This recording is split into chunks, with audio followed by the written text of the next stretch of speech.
हरमन हेस ने कहा था कि शब्दों, लेखन और पुस्तकों के बिना ना तो कोई इतिहास होगा और ना ही मानवता की अवधारणा की जा सकती है। किताबें भाव जगाने वाली होती है, दिलों ही नहीं दिमागों में भी आग लगाने वाली होती है।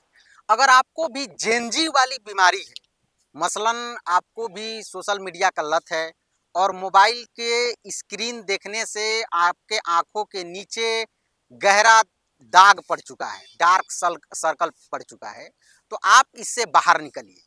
तो आज आपको एक ऐसी जगह लेकर चलते हैं जहां आपको ज्ञानवर्धक चीजें मिलेगी, मसलन किताबों की दुनिया। हरमन हेस ने कहा था कि एक दिन मैंने एक किताब पढ़ी और मेरा पूरा जीवन बदल गया। तो अगर आप भी अपना जीवन बदलना चाहते हैं और सोशल मीडिया के अधकचरे ज्ञान से बाहर निकलना चाहते हैं, तो अभी हम पहुंच चुके हैं पटना के पुस्तक मेला में।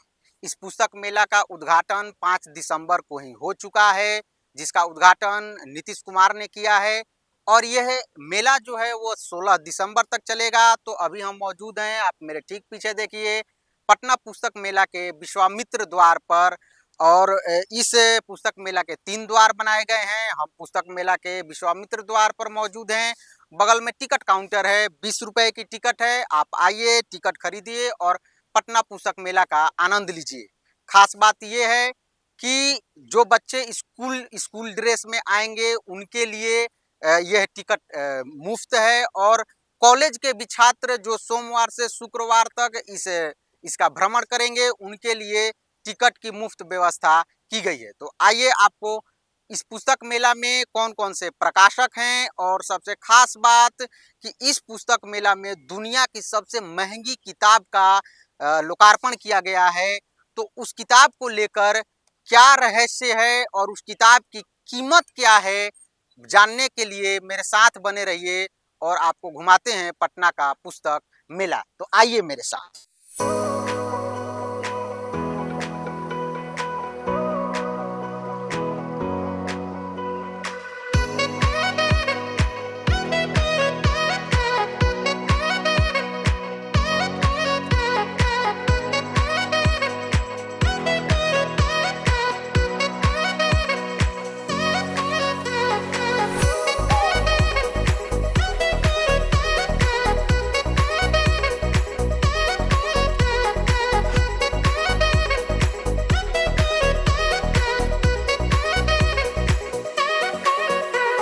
तो हम पटना पुस्तक मेला में प्रवेश कर चुके हैं और ये पुस्तक मेला का अगस्त द्वार है। इसके ठीक सामने आप देख सकते हैं वारी प्रकाशन है, प्रभात प्रकाशन है, इधर राजकमल प्रकाशन है।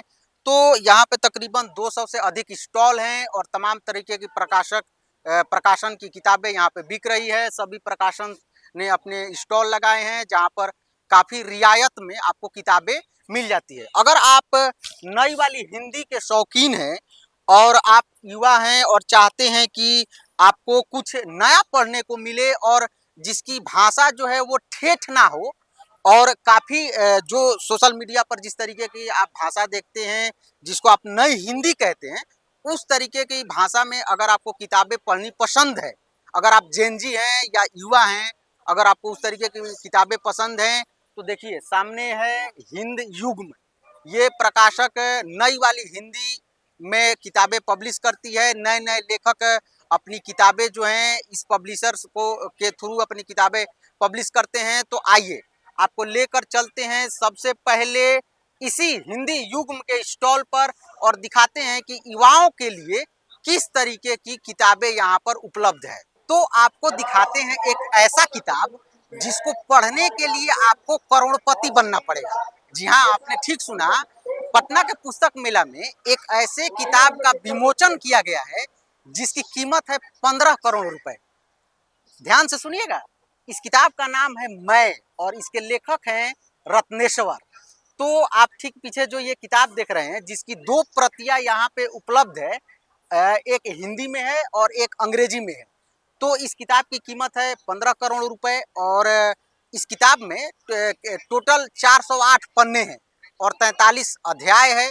और जिस तरीके की जानकारी हमारे पास आई है उसके हिसाब से कहा जा रहा है कि यह किताब रत्नेश्वर ने 6 से 7 सितंबर की रात्रि को 2006 की बात मैं कह रहा हूँ, 6 से 7 सितंबर 2006 में उन्होंने सुबह के 3 बजे से लेकर 6:24 के बीच जो उन्हें ब्रह्मांड का ज्ञान हुआ, उसके बारे में उन्होंने इस किताब में लिखा है। तो इसके बाद इस किताब को पहले आप देखिए और इसके बाद हम इस किताब के लेखक रत्नेश्वर से बातचीत करेंगे और आपको बताएंगे कि इस किताब में क्या ऐसा खास है जिसकी वजह से इसकी कीमत 15 करोड़ रुपए है, जो दुनिया की सबसे महंगी किताब बताई जा रही है। और इसकी केवल 16 प्रतियां अभी तक मतलब प्रिंट हुई है और उसमें से भी केवल 3 प्रतियां बेची जाएगी और बाकी के जो 11 प्रतियां है वो 11 लोगों को बांटी जाएगी, उन खास लोगों को जो विद्वान होंगे या जो इस ज्ञान को आगे बढ़ा सकते हैं, इस किताब के ज्ञान को आगे बढ़ा सकते हैं, उनको बांटी जाएगी मुफ्त में। तो आइए आप इस किताब का दर्शन करिए। इस किताब का नाम है मैं, और इसके बाद हम रत्नेश्वर की बातचीत आपको सुनाते हैं। इस पुस्तक में क्या ऐसा है कि इसकी कीमत 15 करोड़ रुपए? इस पुस्तक में ज्ञान की परम अवस्था का आविष्कार है। ज्ञान की परम अवस्था के बारे में अब तक न किसी ने आज तक बताया है और न ही किसी ग्रंथ में दर्ज है। तो ये पहला ग्रंथ है इस संसार का जिसमें ज्ञान की परम अवस्था के बारे में जानकारी या ज्ञान दिया गया है। तो ये इसका मूल केंद्र है जिसके बारे में आपने पूछा। तो आपने इस किताब को केवल 3 घंटे 24 मिनट में लिख दिया था, इस तरीके की जानकारी है क्या? 3 घंटे 24 मिनट में लिखा नहीं, 3 घंटे 24 मिनट जो मेरी पहली रात्रि थी जिसमें मुझे दर्शन हुआ और जो ज्ञान मिला, वह 3 घंटे 24 मिनट का है और वही इस ग्रंथ में मैंने टंकित किया है। तो जिस तरीके से मीडिया में खबरें इसको लेकर चल रही है, उसमें तो ये बताया जा रहा है कि आपने 6 से 7 सितंबर 2006 की रात्रि को सुबह के 3 बजे से 6:24 के दौरान आपने ये पुस्तक लिखी। नहीं, लिखी नहीं, उस समय तो दर्शन में थे हम। मेरा त्रिनेत्र खुला हुआ था और मैं पूरे ब्रह्म की यात्रा कर रहा था। ब्रह्मांड की यात्रा में मैंने पूरे ब्रह्मांड का निर्माण वहां देखा और उसके बाद जब अंतिम जो दर्शन हुआ, फाइनल जो इनलाइटनमेंट जिसको आप अंग्रेजी में कहते हैं, जब वो हुआ तो उसके बाद मेरा वो पूरा हुआ, वो 3 घंटे 24 मिनट। उसके बाद मेरे मुंह का स्वाद एक हो गया, मतलब मैं कुछ भी खाऊं, नमक चीनी कुछ भी, तो मेरे मुंह का स्वाद एक हो गया था, सुगंध एक हो गई थी। वो 21 दिन तक रहा, स्थित प्रज्ञ की अवस्था में मैं था। तो बाकी 21 दिनों तक जो स्थितियां रहीं, शरीर से बाहर जाना और भी बहुत तरह की बातें, बहुत सारी चीजें, तो वो सब 21 दिनों तक चलता रहा। कई प्रयोग भी किए कि सच में ये जो ज्ञान मिला है ये किसी तरह का भ्रम तो नहीं है, उसकी भी पड़ताल मैंने की खुद पर। अभी इस किताब की कितनी प्रतियां मौजूद? कुल 16 प्रतियां इसकी ओरिजिनली छापी गई हैं और इसमें केवल 3 ही भविष्य में या जब भी दुनिया के लिए बेचने के लिए उपलब्ध होगा। केवल 3 और बाकी कुछ 11 लोगों को दुनिया में इस ग्रंथ ज्ञान को सौंपा जाएगा जो इस ज्ञान को आगे बढ़ाएंगे। और 2 प्रति इसकी किसी केंद्र में स्थापित होगा जहां दुनिया भर से लोग आकर इसे देखेंगे, इसका दर्शन करेंगे। तो हमने उस तरीके के किताबें आपके लिए निकाली है जो युवाओं को पसंद पड़ेगी, पढ़ने के लिए उनको अच्छी लगेगी, क्योंकि युवा के बारे में ही ऐसा कहा जाता है कि अभी वो सोशल मीडिया पर अधकचरा ज्ञान में फंसे हुए हैं। तो उनसे निकलने के लिए और उनको साहित्य से जोड़ने के लिए हमने कुछ किताबें निकाली हैं। मसलन सबसे देखिए पहली किताब है तीसरा बटन, मानव कौल की ये किताब है। शर्ट का तीसरा बटन मानव कौल की ये किताब है। और मानव कौल को तो आप देखे होंगे, एक अच्छे जाने माने अभिनेता हैं। आपने उनकी मूवी तुम्हारी सुल्लू देखा होगा, विद्या बालन के साथ अपोजिट रोल में थे। तो ये जो शर्ट का तीसरा बटन जो आप किताब देख रहे हैं, इसमें काफ़ी रोमांटिक बातें हैं और आपको युवाओं को पढ़ने में काफ़ी अच्छी लगेगी, इसलिए क्योंकि इसमें रोमांस से संबंधित बातें लिखी हुई है। तो इस और ज़्यादा जानकारी के लिए मैं हिंदी युग में ही ये मेरे साथ हिंदी युग में ही ये काम करते हैं और ये बताएँगे कि ये शर्ट का तीसरा बटन किस तरीके की किताब है? शर्ट का तीसरा बटन टीनेज लड़कों की कहानी है। हाँ। गाँव में कुछ दोस्त रहते हैं, ये उन्हीं के नज़र से देखी हुई कहानी है और हाँ। इस उपन्यास के साथ 2 और उपन्यास का ज़िक्र है इसमें। हाँ। एक चित्रलेखा और दूसरी है रशियन नॉवेल हाँ। Crime and punishment. हाँ। तो इस उपन्यास का जो नायक है वो खुद को क्राइम एंड पनिशमेंट का रस्कलनिकोव समझ के अपनी प्रेमिका को यानी इस उपन्यास की नायिका को चित्रलेखा मानकर हाँ। उनके जीवन में जो भी बीत रहा है या आसपास जो भी बीत रहा है हाँ। उन सारे चीजों को, सारे घटनाक्रम को एक चिट्ठी के माध्यम से यानी रस्कलनिकोव बन के चित्रलेखा को वो चिट्ठी लिख रहे हैं। हाँ। और ये सब 16-17 साल की उम्र में है या उससे भी कम कह सकते हैं। हाँ। हुँ।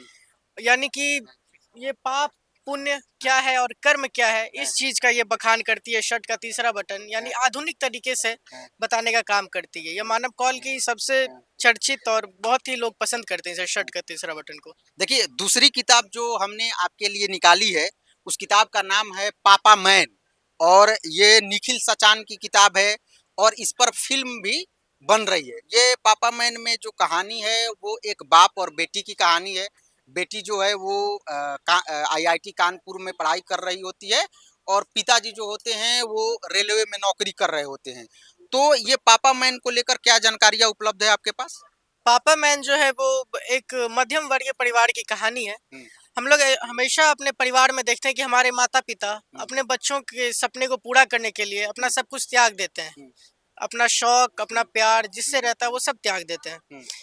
तो इस किताब में जो गुप्ता जी हैं, जब उनकी दोनों बेटियां सेटल हो जाती हैं अपने जीवन में, तो वो अपने संगीत के शौक को फिर से जिंदा करते हैं। लेकिन तब तक समाज के हिसाब से जो एक पैमाना तय किया गया है, वो अपने उस उम्र को पार कर चुके हैं, यानी अपने रिटायरमेंट के उम्र के करीब हैं। और जब ये फैसला लेते हैं तो उनके ऑफिस में उनके घर वाले, उनके दोनों बेटियां, सबको लगता है कि गुप्ता जी थोड़े विक्षिप्त हो चुके हैं मानसिक रूप से, क्योंकि रोज सुबह उठ के रियाज करना, ठंडी चीजों से दूरी बनाना, यानी वो अपने सपने को अब फिर से जीना चाहते हैं। इस किताब में एक जगह लाइन भी है कि सपनों के खत्म होने से ज्यादा खतरनाक है सपनों का मर जाना।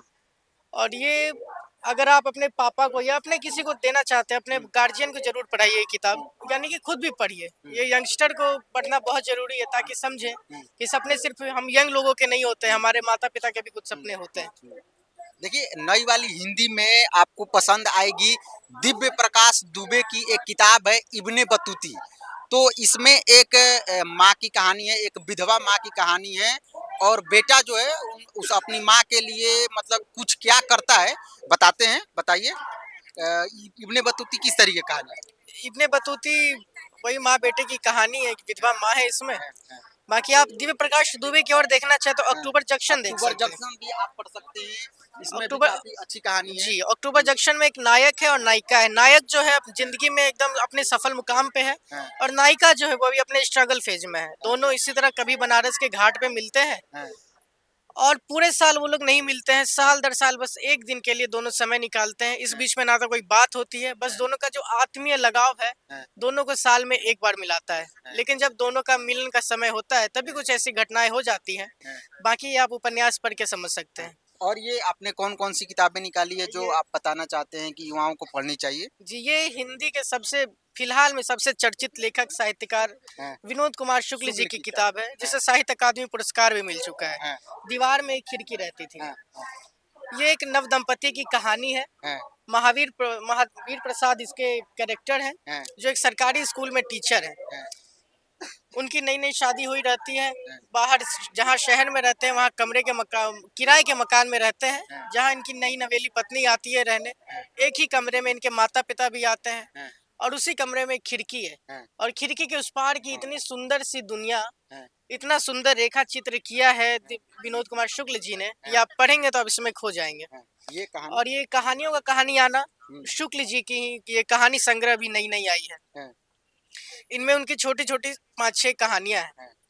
तो ये कुछ किताबें हमने आपको दिखाई जो कहानियों की किताबें हैं, किस्से जिसमें लिखे हुए हैं और नई वाली हिंदी में लिखे हैं। साहित्य प्रेमी जो हैं वो इन किताबों को पढ़ते हैं, लेकिन अगर आप राजनीति से संबंधित अगर किताब पढ़ना चाहते हैं और अगर आप बिहार के हैं और बिहार की राजनीति को अच्छे से समझना चाहते हैं, तो आपके लिए एक किताब है गांधी मैदान। जिसके लेखक है अनुरंजन झा। अनुरंजन झा एक वरिष्ठ पत्रकार हैं और ये तमाम टीवी चैनलों में भी काम कर चुके हैं। जनसत्ता से इन्होंने शुरुआत की थी और इसके बाद जी न्यूज़, न्यूज़ 24, आज तक में रहे और इसके बाद इनकी पहली किताब आई थी राजनीति पर ही, रामलीला मैदान। और अब इनकी ये दूसरी किताब आई है जिसका नाम है गांधी मैदान, जो बिहार की राजनीति के बारे में बताती है। तो अगर आप बिहार की राजनीति को अच्छी तरीके से समझना चाहते हैं तो इस किताब को जरूर पढ़िए। और क्या दिलचस्प जानकारियां है इस किताब को लेकर? हमारे पास एक नरेश सक्सेना जी की किताब है, एक अनाम पत्ती का स्मारक। 15 साल बाद इनकी कोई किताब प्रकाशित हुई है। इनकी कविताएं हम लोग तो हमेशा किसी भी सोशल मीडिया हैंडल पर सुनते ही हैं। जैसे उसमें से एक कविता ये है, मछलियों को लगता था कि जैसे वे तड़पती हैं पानी के लिए, पानी भी उनके लिए वैसे ही तड़पता होगा। लेकिन जब खींचा जाता है जाल तो पानी मछलियों को छोड़कर जाल से निकल भागता है।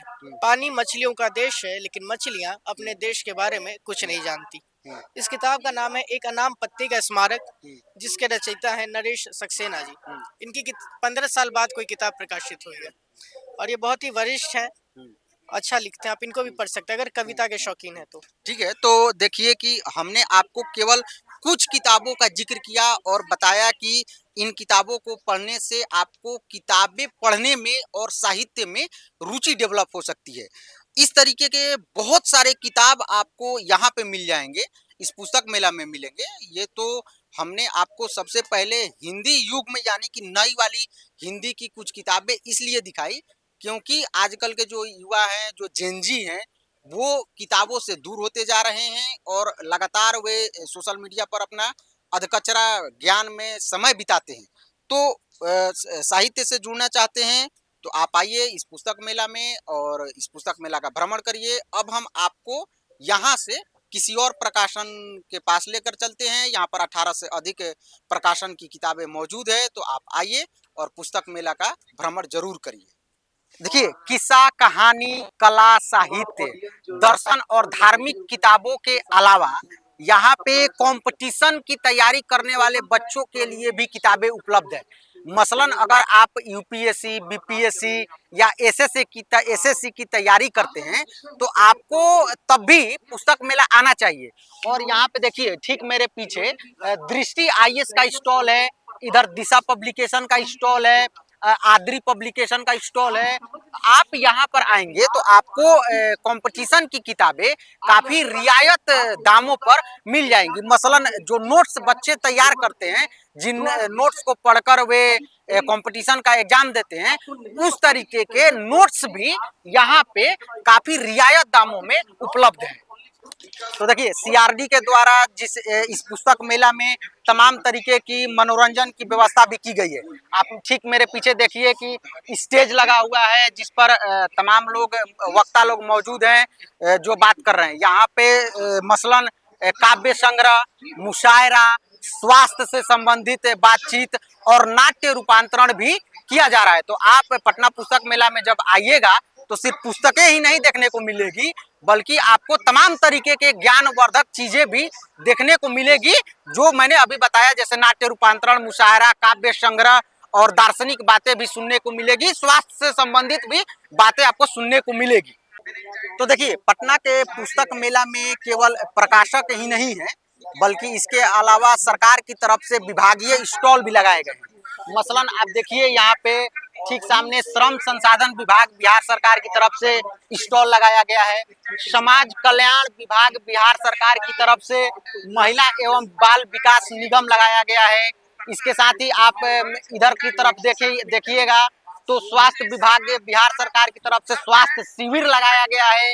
इसके साथ ही आयुष्मान भारत बिहार की तरफ से बिहार स्वास्थ्य सुरक्षा समिति का भी स्टॉल लगाया गया है। तो अब आइए आपको ले चलते हैं फूड स्टॉल की तरफ। तो आइए चलिए चलते हैं। तो देखिए, पटना पुस्तक मेला में विभागीय स्टॉल आपको दिखाया, इसके बाद आपको दिखाते हैं कि यहाँ पे खाने पीने की भी अच्छी व्यवस्था की गई है। फूड स्टॉल लगाया गया है। आप देखिए इधर अमृत चाय नाम से एक स्टॉल लगी है। उधर देखिए आपको शुद्ध लिट्टी चोखा की स्टॉल लगा है। राजन गोलगप्पा एंड चाट का स्टॉल लगा है। फास्ट फूड का स्टॉल है। तो तमाम तरीके के स्टॉल, खाने पीने की अच्छी व्यवस्था भी इस पुस्तक मेला में की गई है। पटना पुस्तक मेला आपने घूमा, जी, जी। कैसा लगा आपको? जी बहुत अच्छा है, बहुत सुंदर है और यहाँ पे हर तरह का आपको बुक मिलेगा। आपको हर जॉनरा जो भी है आप खोजना चाहते हैं, अध्यात्म से लेके मतलब बिजनेस और मतलब यहाँ तक कि कंपटीशन जो भी है वो सारा बुक पुस्तक मिलेगा। बहुत सुंदर है, बहुत व्यवस्था जो है बहुत कमाल का बनाया गया, बहुत अच्छा लगा मुझे। पटना पुस्तक मेला आपने अभी घूमा, कैसा अनुभव रहा? जी, काफ़ी अच्छा एक्सपीरियंस है और मेरे ख़्याल से सभी को आना चाहिए यहाँ पे हाँ। और बहुत अच्छा मतलब पुस्तक आपको कहीं जाना ही नहीं पड़ेगा। हाँ। पुस्तक यहाँ पे हर हर कोई भी पुस्तक यहाँ उपलब्ध है, हर किसी भी कॉम्पिटिशन के लिए। हाँ। तो मेरा यही मानना है कि एक बार यहाँ आकर अपना सभी 1 घंटा ही निकाल कर ये पुस्तक मेला का एन्जॉय करें और अपने मन के अनुसार, मन मुताबिक अपना पुस्तक लें। सो बहुत अच्छा है, बहुत अच्छा लगा, काफ़ी अच्छा देखिए एक्सपीरियंस अभी के जो युवा हैं वो सोशल मीडिया पर काफी वक्त बिताते हैं और उनको पुस्तक पढ़ने का मौका नहीं है, वो अपना समय पुस्तक पढ़ने में नहीं लगाते हैं या फिर उनको समय मिलता भी नहीं है क्योंकि सोशल मीडिया पर ऐसे भी अधकचरा ज्ञान भरा पड़ा है। तो आप उन युवाओं को, जेनजी को खासतौर से क्या मैसेज देना चाहती हैं?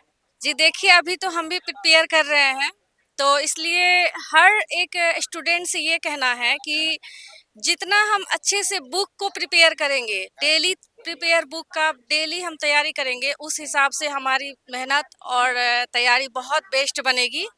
पटना पुस्तक मेला का आपने भ्रमण किया, क्या आपको अच्छा लगा? यहाँ पे बुक बहुत सारे अच्छे हैं, जैसे कि ओशो के बुक हो गए या लिटरेरिया के हैं। मैं लिटरेरिया कोचिंग से ही हूँ, वहाँ के भी बुक सब देखे, अच्छे हैं।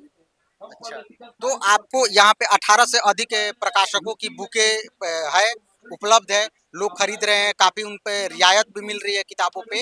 आपको किस प्रकाशक की बुक सबसे अधिक पसंद पड़ी? अभी तो मैं पूरा नहीं देखी हूँ, अभी जस्ट आई हूँ, बस 2-3 देखी हूँ कोई।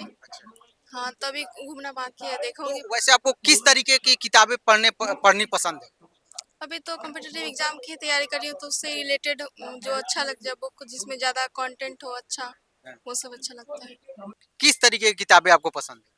देखिए हमको साहित्य पढ़ना पसंद है क्योंकि हम भी लेखनी से जुड़े हुए हैं, तो जाहिर सी बात है कि हम लोग का साहित्य शुरू से अच्छा लगता है और एक साहित्य ऐसा विषय है कि एक जीवन को वो किताब पढ़ लिया जाए तो हमारे जीवन में बदलाव लाना है, वो किताब के जरिए हम ला सकते हैं। अभी आपने कौन सी किताब खरीदी है? अभी तो हमने भगत सिंह का जेल डायरी खरीदा है। काफी अच्छा लगा है, भगत सिंह का शुरू से ही अनुयायी हूँ और उनका हर लेख अच्छा लगता है। जेल डायरी में उनका बहुत सारे लेख जो है जेल डायरी में उनका मिला, बहुत पढ़ने में अच्छा लग रहा है। हरमन हेस ने कहा था कि शब्दों, लेखन और पुस्तकों के बिना ना तो कोई इतिहास होगा और ना ही मानवता की अवधारणा की जा सकती है। किताबें भाव जगाने वाली होती है, दिलों ही नहीं दिमागों में भी आग लगाने वाली होती है। तो अगर आप मोबाइल की लत से निकलना चाहते हैं, किताबों की दुनिया में जाना चाहते हैं, तो पटना के पुस्तक मेला में आइए। 16 दिसंबर तक यह मेला चलेगा। 16 दिसंबर को इस मेला का समापन हो जाएगा। आइए पुस्तक मेला का भ्रमण करिए और आपको जो स्क्रीन की जो लाइट निकलती है वो तो आपकी आंखों को खराब करती है, लेकिन किताबों के पन्नों की जो लाइटें निकलती है वो आपके दिमाग को तंदुरुस्त बनाती है। तो अपने दिमाग को तंदुरुस्त बनाइए, आइए पटना पुस्तक मेला घूमिए। 16 दिसंबर तक इस मेला का 16 दिसंबर को इस मेला का समापन होगा। तो अभी के लिए सिर्फ इतना ही। सहयोगी राज गोस्वामी और आकाश कुमार के साथ मैं अंकुर प्रताप सिंह, गांधी मैदान, पटना।